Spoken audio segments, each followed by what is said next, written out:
Bonsoir, nous sommes le mercredi 16 septembre. Merci de nous retrouver pour ce nouveau journal d'information. On commence tout de suite avec les titres de votre actualité locale. Demander un effort aux collectivités locales, c'est la moindre des choses. Les mots de Michel Sapin, ministre des Finances, ce matin ne vont pas calmer les élus. La nouvelle baisse des dotations prévue en 2016 passe mal. De nombreux maires participeront à une journée d'action nationale le 19 septembre. Autre mobilisation, ce sera demain, jeudi, contre la réforme du collège. Les textes de la ministre de l'Éducation nationale, Najat Vallaud-Belkacem, ne passent pas auprès des syndicats qui appellent à la grève. Ce qui bloque, nous le verrons avec des représentants SNES et FO en plateau tout à l'heure. Et ce week-end, nouvelle édition des Journées du patrimoine. De nombreux lieux ouvriront exceptionnellement leurs portes au public. C'est le cas de la salle du Congrès à Versailles, salle utilisée uniquement pour la réunion des deux chambres parlementaires, Sénat et Assemblée nationale. Et pour parler de la mobilisation contre la réforme du collège, nous recevons deux invités ce soir en plateau avec nous. Bonsoir à vous deux. Jacques Jodot, vous êtes co-secrétaire départemental du SNES 78 et Nicolas Boichard, vous êtes membre du bureau SNFO-LC. Nous reviendrons avec vous deux sur le sujet de la réforme du collège dans quelques instants. Et tout d'abord, cette information, les cars et les poids lourds immatriculés avant 2001 ne pourront plus passer par la ville de Versailles. Versailles est donc la deuxième ville de France à mettre en application cette interdiction après Paris. La mairie a fait ce choix afin de lutter contre la pollution et améliorer la qualité de l'air. Cette décision permettra de réduire l'émission de particules toxiques dommageables pour la santé et d'inciter également au renouvellement des flottes de poids lourds. L'interdiction de circulation pour les poids lourds et les autocars les plus polluants de 8h à 20h tous les jours, y compris le week-end et les jours fériés, prend effet dès à présent. Alors que nous vous en parlions hier, alors que les communes s'apprêtent à manifester leur colère samedi contre la baisse des dotations de l'État, Michel Sapin, le ministre des Finances, s'est exprimé aujourd'hui. Il demande aux communes de faire un effort. Wilfried Réchy pour ce reportage. Dans une période d'effort de réduction de la dépense publique, demander un effort aux collectivités locales, c'est la moindre des choses. Les mots de Michel Sapin ce mercredi matin ne devraient pas calmer les maires de France. En diminuant les dotations de fonctionnement des collectivités depuis 2014, le gouvernement s'est attiré les foudres des élus locaux. Les diminutions qui vont atteindre près de 4 milliards d'euros pour chacune des 3 prochaines années. Pour le maire Les Républicains de Poissy, de nouvelles économies sont impossibles. Carl Olive mène d'ailleurs la fronde dans les Yvelines. Il appelle à un rassemblement dès 10h ce dimanche. Pierre Bédier, président du conseil départemental, ou encore la députée Valérie Pécresse seront présents. Quand le chef de l'État dit 2 milliards d'impôts en moins pour les administrés, ces 2 milliards, il faut bien les compenser. Et c'est encore les communes qui vont passer à l'addition. Moi, je peux vous dire que dans notre département, sur 262 communes, c'est plus de 100 communes qui seront concernées. Certaines même d'entre elles, ça ne sera pas le cas pour ici parce qu'on a anticipé ces difficultés, mais certaines d'entre elles seront incapables de payer leurs agents, à mon sens, avant la fin de l'année.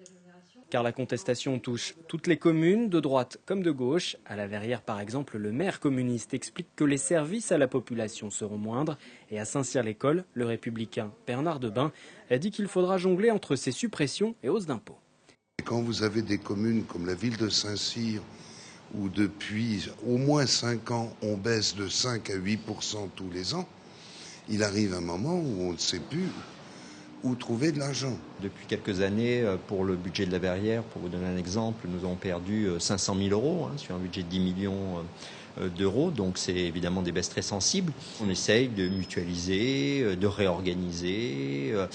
Mais cet exercice-là a une limite. Et dans le budget 2015, tout comme dans le budget 2016, nous commençons à réduire un certain nombre de prestations. En dehors de Poissy, un autre rassemblement d'élus est prévu ce 19 septembre dans le département, à Rambouillet, autour du président du Sénat, Gérard Larcher. Et il est temps à présent de passer à notre entretien. Demain, le SNES et FO appellent les enseignants du collège et du lycée à se mobiliser contre la réforme du collège défendue par la ministre de l'Éducation, Najat Vallaud-Belkacem. Cette réforme devrait prendre effet dès la rentrée en septembre 2016. Alors cette réforme qui prévoit plus d'interdisciplinarité, plus d'autonomie des établissements et une réorganisation du programme scolaire, en somme, est loin de faire l'unanimité. Pour en parler avec nous, je le rappelle, Jacques Jodot, co-secrétaire départemental du SNES 78 et Nicolas Boichard, membre du bureau SNFO-LC 78. Demain, vous vous mobilisez pour rediscuter de cette réforme ou vous voulez qu'elle soit complètement abrogée? Je me tourne vers vous, Jacques Jodot. L'abrogation de la réforme. S'il y a un mouvement de grève demain, c'est parce que le gouvernement a adressé une fin de non-recevoir aux enseignants qui étaient déjà en grève au mois de mai, massivement dans les collèges. La publication des décrets au lendemain de la journée de grève et de manifestation a été reçue par la profession comme une provocation. Et donc c'est le mouvement qui se poursuit demain par la grève, qui va se poursuivre dans les semaines qui vont suivre. Il y a une manifestation nationale déjà annoncée pour le samedi 10 octobre. Donc c'est juste la poursuite d'un mouvement commencé au printemps, et tout simplement parce que le gouvernement a refusé toute discussion autour de ce projet qu'il faut maintenant retirer. On retire le projet, vous êtes d'accord, Nicolas Boichard? Oui, parfaitement, totalement, effectivement, on y va pour l'abrogation. Après, il n'y a pas de problème pour l'ouverture de discussions sur des bases nouvelles, notamment celle des revendications des personnels, ça serait mieux. Mais dans un premier temps, l'abrogation, c'est le préalable, ça c'est certain. Alors justement, pour rappeler à nos téléspectateurs, quels sont un petit peu les éléments contre lesquels vous vous combattez, en tout cas vous n'êtes pas d'accord et vraiment il faut les repenser? L'interdisciplinarité, je pense notamment à ça. Alors, les critiques portent sur finalement les trois grands axes de la réforme.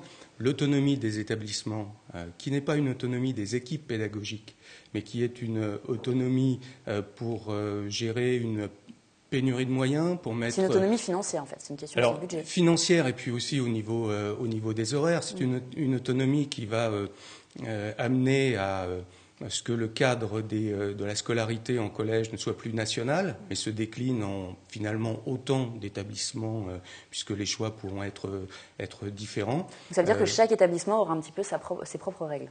Oui, et quand on dit établissement, il faut savoir aussi de qui on parle, si c'est véritablement de la volonté des enseignants, des équipes pédagogiques, ou bien si c'est la décision du chef d'établissement sous la pression d'une hiérarchie. Il y a différents sens au mot autonomie, et pour nous, c'est pas l'autonomie des équipes pédagogiques qui est mise en avant, mais plus une autonomie d'établissement qui va aboutir à une scolarité variable d'une commune à une autre, d'un établissement à l'autre au sein des communes. Nicolas Boichard, il n'y a pas des choses qui sont quand même à garder dans cette réforme? Vraiment, tout est acheté, on ne garde rien? À ma connaissance, il n'y a rien à garder. Par exemple, l'anglais, une deuxième langue dès la 5e, c'est pas une bonne idée? Oui, mais on fait une deuxième langue dès la 5e, mais les horaires de cette même deuxième langue dans la 4e et la 3e sont amputés à des niveaux qui font qu'il n'y a aucune compensation envisageable. Donc globalement, non, il n'y a rien à garder. Et je pense même qu'il faut dire clairement, on dit interdisciplinarité, mais cette réforme, c'est de l'antidisciplinarité. C'est-à-dire que les horaires nationaux des disciplines sont rabotés à un point tel que on se demande en fait qu'est-ce qui va rester. Il y a 400 heures qui sont supprimées de la scolarité entre la 6e et la 3e pour un élève avec cette réforme. 400 heures. C'est comme si en fait l'élève ne venait pas en cours la moitié d'une des 4 années. Donc, dans ce cadre-là, après, on peut tout mettre à côté si on veut, on peut aller dans le détail, mais sur ces bases-là, pour moi, c'est pas possible. Donc le rejet par les personnels de cette réforme, il est légitime, il est justifié, il est facteur d'espoir. Et donc moi, si je dois passer un message ce soir, c'est tous ceux qui sont opposés à cette réforme, parce qu'il n'y a pas que les syndicats qui sont opposés à cette réforme, je pense que les collègues sont profondément contre cette réforme, il faut qu'ils viennent demain. Les parents d'élèves aussi, vous avez leur assentiment également? Les parents d'élèves, je pense qu'ils partagent profondément aussi le rejet de cette réforme. Et je pense qu'il faut qu'effectivement qu'ils soient tenus au courant, mais je pense qu'ils sont assez bien au courant. Et je pense qu'ils nous soutiennent dans cette démarche. Évidemment, pas tous. Mais une réforme, pourtant, le corps enseignant la demande depuis longtemps. Il faut bien faire quelque chose. Il y a des élèves qui arrivent dès la 6e qui ne savent pas lire, pas écrire. Du coup, il faut faire quelque chose. Qu'est-ce que vous proposez? Qu'est-ce que vous attendez du gouvernement? Alors, sur la question de ils ne savent pas lire, pas écrire à l'arrivée en 6e, du coup, c'est pas forcément une réforme du collège qui va pallier à ça. C'est plutôt une réforme dans le premier degré. Et la réforme qui nous ont servi dans le premier degré, c'est les rythmes scolaires. Et les rythmes scolaires, c'est le pendant de la réforme des collèges dans le premier degré. Et cette réforme des rythmes scolaires, de la même façon, elle territorialise l'école et elle ne garantit pas du tout qu'à la fin, les élèves sachent mieux lire et mieux écrire. Un effort sur les effectifs par classe. Là, on a des remontées de collèges qui nous disent que dans certaines classes, on atteint 28, 29, 30 élèves dans un collège. des dédoublements pour agir de façon efficace avec les élèves en difficulté ou en approfondissement. L'accompagnement personnalisé, par exemple, n'est pas en soi une mauvaise chose.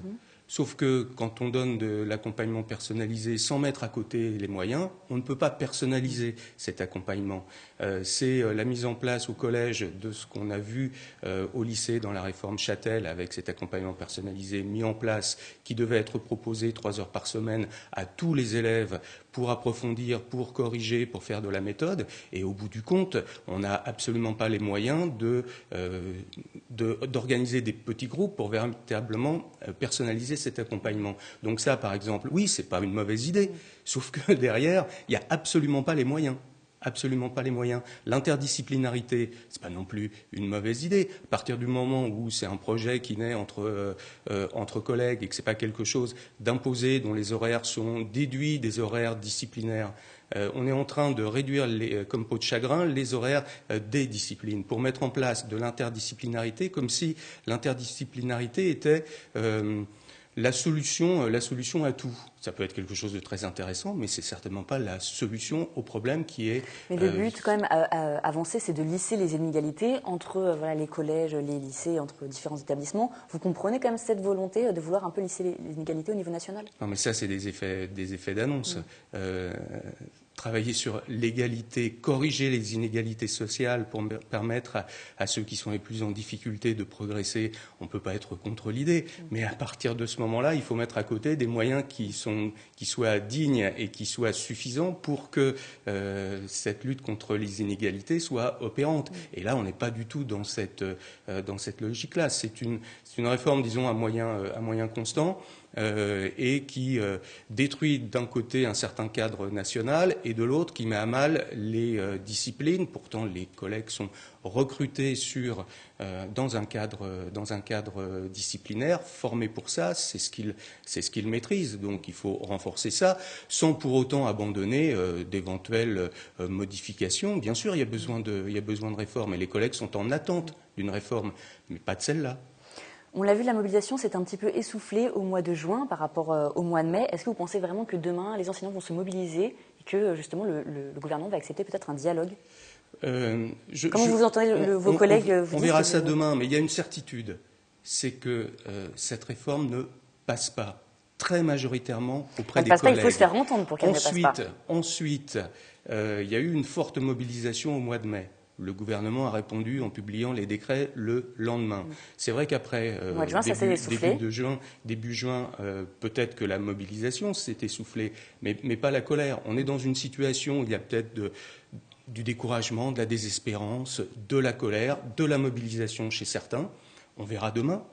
Quoi qu'il en soit, après, on travaillera pour que cette mobilisation, de toute façon, s'amplifie. On a des semaines encore, certainement, pour convaincre les collègues qu'il ne faut pas se laisser abattre et que si on ne veut pas que cette réforme se mette en place, il va falloir réagir, il va falloir se bouger. Si c'est demain, c'est très très bien. Si c'est le 10 octobre, ce sera, j'espère mieux. Le but à atteindre, c'est que cette réforme soit retirée et qu'on discute sur d'autres bases acceptées par la profession. Merci beaucoup, nous l'avons donc compris. Voilà, c'est votre message, on verra demain s'il est entendu par le gouvernement. Le gouvernement, dont je le rappelle, la mobilisation aura donc le demain. Le rendez-vous est prévu vers 14h au jardin du Luxembourg. Nous vous tiendrons au courant de cette actualité. Merci en tout cas à vous deux d'être venus vous exprimer sur ce plateau et de nous avoir éclairé sur ces questions. Merci. Et nous vous en parlions lundi, la semaine européenne de la mobilité a commencé. Dans ce cadre, la communauté d'agglomération de Saint-Quentin-en-Yvelines se rend dans les plus grosses entreprises du territoire pour communiquer sur les trajets domicile-travail. Retour sur le technocentre Renault qui accueillit l'initiative pour la 3e fois hier. Fanny Bourdillon et Camille Lambert. Plus de 10 000 salariés se rendent chaque jour au technocentre Renault à Guyancourt. Parmi eux, 80% utilisent leur propre véhicule. Dans le cadre de la semaine de la mobilité en Europe, la communauté d'agglomération de Saint-Quentin a organisé un forum pour repenser le transport et sensibiliser les salariés. Je pense qu'il n'y a pas que les collaborateurs Renault qui sont attachés à leur voiture. Maintenant, à nous de promouvoir et de mettre en place en tout cas des conditions qui sont suffisamment satisfaisantes pour permettre aux gens d'essayer un autre mode de déplacement. Parmi les partenaires présents, les réseaux de transport Skibus, Albatros, mais aussi WazeUp. Lancée en janvier 2014, l'application de covoiturage compte déjà 1200 inscrits à Saint-Quentin en Yvelines, dont 800 au Technocentre. Aujourd'hui, on a un réseau où vous avez chez Renault 9 personnes sur 10 qui trouvent plusieurs covoitureurs sur leurs trajets et leurs horaires. Donc ça crée vraiment un réseau très dense et en fait alternatif au transport en commun et à la voiture individuelle. Transport public, covoiturage, marche ou vélo, au Technocentre, on note que les comportements sont en train de changer. Au Technocentre, je suis arrivé en 1998, les garages à vélo étaient beaucoup plus petits que ce qu'ils le sont aujourd'hui, donc ça veut dire qu'il y a une quantité de personnes qui viennent à vélo beaucoup plus importante qu'avant. Donc je pense que les mentalités changent, La semaine de la mobilité continue, la Casqui interviendra dans d'autres entreprises. La SNECMA, Airbus et Thales sont au programme des prochains jours. Santé à présent, les autotests de dépistage d'infection du VIH sont annoncés depuis des mois. Ils ont fait leur apparition hier dans les pharmacies, des tests à faire soi-même qui permettent à chacun de savoir s'il est porteur du virus du sida. Construit par la société A à Z, ce kit apparaît comme un nouvel outil permettant de favoriser le dépistage en France. Reportage de William L. Avec une goutte de sang, en fait, on met une goutte de sang, on l'applique et 15 minutes après, s'il y a 2 bandes, en fait, c'est positif, une bande, c'est négatif. L'autotest du VIH est donc aujourd'hui possible. Depuis le 15 septembre, des autotests sont disponibles en pharmacie sous la forme d'un kit, un nouvel outil qui permet un anonymat complet, mais qui pose aussi la question de la solitude face à la maladie. En cas de résultat positif, le test doit être confirmé par un dépistage classique en laboratoire. La fiabilité est proche effectivement donc des 100%, 99,9. Quoi qu'il en soit, c'est important de rappeler que le délai est un délai donc de 3 mois après une prise de risque. Malgré un coût élevé, 25 € en moyenne non remboursés par l'assurance maladie, ce kit devrait s'adresser à un public moins réceptif aux outils classiques de prévention. Vous avez aujourd'hui des gens qui parfois trompent leur femme ou des femmes qui trompent leur ami, leur conjoint. Et pour le coup, ils n'ont pas forcément la possibilité d'aller en centre de dépistage parce que parfois les horaires sont un peu compliqués. Ils sont effectivement en train de travailler. Et là, pour le coup, c'est compliqué d'aller voir son médecin généraliste en disant « j'aimerais bien faire un test du sida ». Des autotests devraient être gracieusement mis à disposition des associations afin d'atteindre les personnes les plus à risque éloignées du dépistage. En France, ce sont 30 000 personnes qui ignorent encore leur séropositivité. Et vous, qu'en pensez-vous? Nous vous avons justement demandé votre avis sur ce test du VIH. Regardez. C'est une bonne initiative si ça permet aux gens effectivement de passer le cap d'aller voir un médecin ou un centre et donc de faire un test.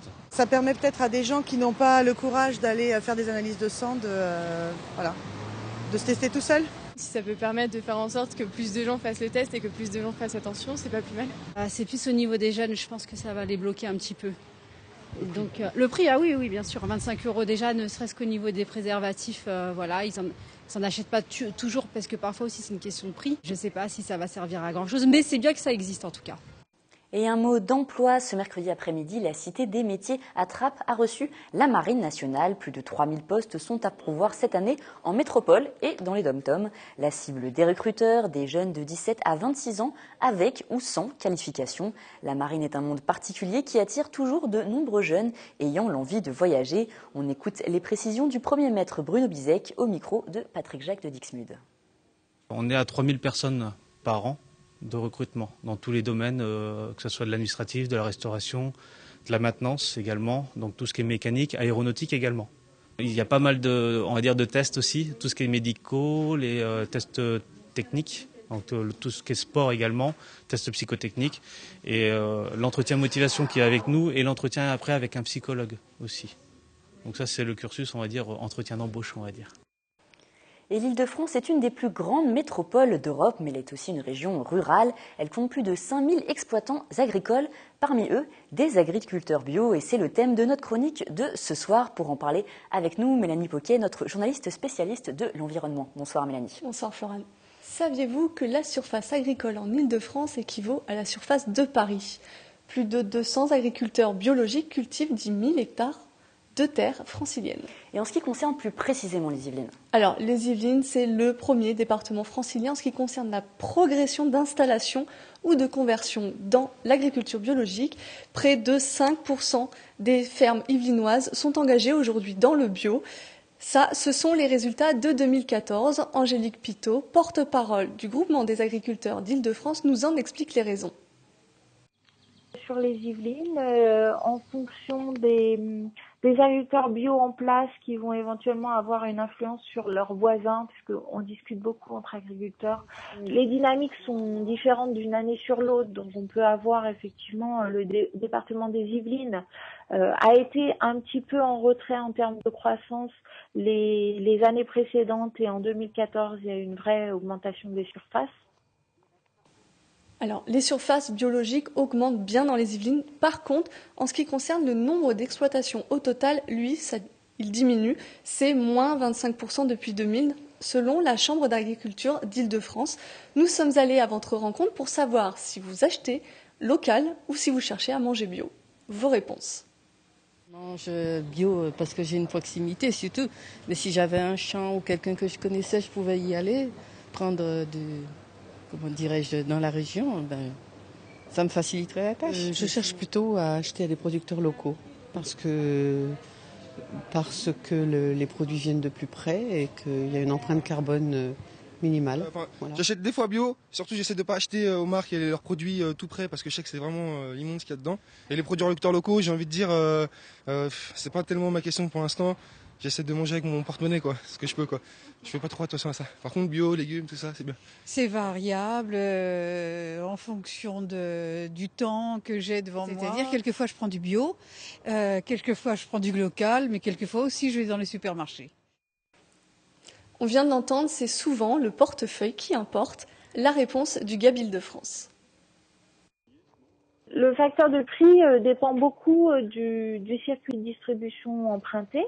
Après, il faut aussi se rendre compte que finalement, le prix est plus lié souvent au local qu'au bio, dans le sens où la production locale en Île-de-France, si on passe pas en plus en direct, etc., et qu'on se rajoute des intermédiaires, a un certain coût, puisqu'évidemment, il est plus cher de produire en Île-de-France qu'au Chili. Le circuit plus direct est bien présent dans les Yvelines et notamment à Saint-Quentin-en-Yvelines puisqu'on dénombre 7 AMAP. Les AMAP, ce sont les associations pour le maintien d'une agriculture paysanne. Avec un abonnement annuel de 10 à 15 euros, les consommateurs s'engagent à acheter un panier chaque semaine. Et autour justement de cette question du manger bio et du consommer local justement, il y a un événement du 19 au 27 septembre, c'est manger bio et local, c'est l'idéal ? Oui, cette campagne lancée par les groupements de producteurs bio, c'est notamment le moyen de rapprocher les agriculteurs et les consommateurs. Les rendez-vous sont visibles sur le site de l'événement. Eh bien, merci beaucoup Mélanie. On vous retrouve mercredi prochain pour une nouvelle chronique sur le plateau du journal et le 25 septembre pour le premier numéro d'Équilibre, votre magazine consacré à l'environnement. Et le week-end approche, c'est dans 2 jours, mais c'est quand même bientôt. Une idée de sortie, c'est le 19 et le 20 septembre. Ce sont les journées européennes du patrimoine. L'occasion de découvrir ou de redécouvrir l'héritage yvelinois. Pour l'occasion, le château de Versailles va par exemple ouvrir au public la salle des congrès. Reportage de Sephora Namani. Regardez ce que je vous disais, avec les marches et les colonnes, c'était là qu'était prononcée la nomination du nouveau président du Conseil. Ce week-end, pour les Journées du patrimoine, une ouverture exceptionnelle, celle de la salle du congrès du château de Versailles. Aménagé sous la Troisième République au centre de l'aile du Midi du château, cet hémicycle est le plus grand de France. 1500 personnes peuvent y siéger. Le congrès qui regroupe sénateurs et députés s'y réunit à la demande du président de la République. La réunion des chambres en congrès à Versailles ne se fait que pour des transformations de lois ou création de lois constitutionnelles. L'autre événement qui peut susciter le rassemblement des chambres ici même à Versailles en congrès, c'est une demande de la part du président de la République, c'est une décision récente de M. Nicolas Sarkozy que de pouvoir avoir un lieu où il puisse s'exprimer devant les 2 chambres rassemblées. Et c'est la raison pour laquelle ça a été le cas en 2009 notamment. Pour les Journées du patrimoine, un parcours est mis en place à travers des pièces habituellement fermées au public. La salle du Sceau, utilisée pour authentifier les actes officiels du Congrès, les appartements des présidents du Conseil et du Sénat, ou encore l'escalier de Provence sur lequel était présenté le président du Congrès en haut de la salle Marengo.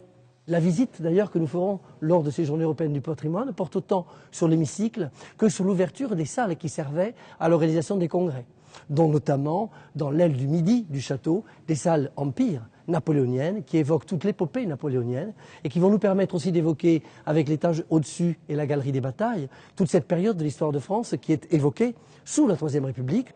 Cette visite portera donc toute une charge d'émotions historiques pour aboutir à cet hémicycle et à sa symbolique forte. La République est la thématique retenue cette année pour les Journées du patrimoine au château de Versailles. L'occasion de traiter des questions d'appartenance citoyenne. Et le programme des Journées européennes du patrimoine, c'est à suivre dans l'émission Kiosque, votre émission culturelle présentée par Sephora Namani qui reviendra en détail avec ses invités sur cet événement. C'est la fin de notre édition, merci de nous avoir suivis. Je vous donne rendez-vous demain en direct à 18h pour une nouvelle édition de ce journal. Je vous souhaite une très bonne soirée.